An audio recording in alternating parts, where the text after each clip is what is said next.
ነብር። ወንዱ ነብር ካደገ በኋላ ለብቻው የመኖር ባህሪ አለው። አንድ ነብር ግዛቱን ለማሳወቅ በዛፎች ላይ ሽታ ያለው ሽንት ይሸናል።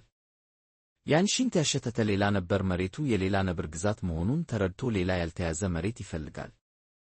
አንዳንዴ ግን መሬቱ የሌላ ነብር ግዛት መሆኑን እያወቀ ሊገባ እና ከባለግዛቱ ጋር ተፋልሞ ካሸነፈ የተሸነፈው ግዛቱን ለቆ ለመውጣት ይገደዳል። ይህ ባህሪ ከውሻ ጋር ያመሳስለዋል። ውሻዎች ግቢ ውስጥ በተለያየ ቦታ እየተሽከረከሩ የሚሸኑት ግዛታቸውን ለማሳወቅ ነው።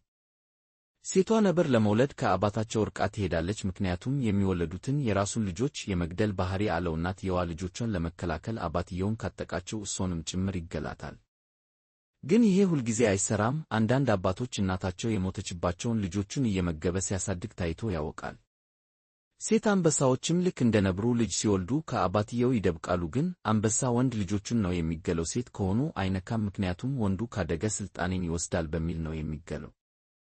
ወንድ ልጆች ከእናታቸው ጋር የሚቆዩት ለ2 ዓመት ነው። ከ2 ዓመት በኋላ የራሳቸውን ግዛት ይፈልጋሉ። ከ20ኛው ክፍለ ዘመን ጀምሮ የነብር ቁጥር በአሳሳቢ ደረጃ ከ93 በመቶ በላይ ነው የቀነሰው። ይህ ማለት ከ100 ወደ 3062 ነው የቀነሰው። በአሁኑ ሰዓት በመጥፋት ላይ ካሉ እንስሳት ውስጥ ተመድበው የተለየ ጥበቃ እየተደረገላቸው ይገኛል። ለቁጥራቸው መቀነስ ዋነኛ ምክንያት ሰው ነው። ሰው አድኖ ቆዳቸውን ለልብስ ይጠቀመዋል እና መኖሪያ ጫካቸውን ይመነጥራል። በአሁኑ ጊዜ ይህ እንዳይደረግ አስፈላጊውን ጥበቃ እየተደረገላቸው ይገኛል። ሰላም ሁኑ።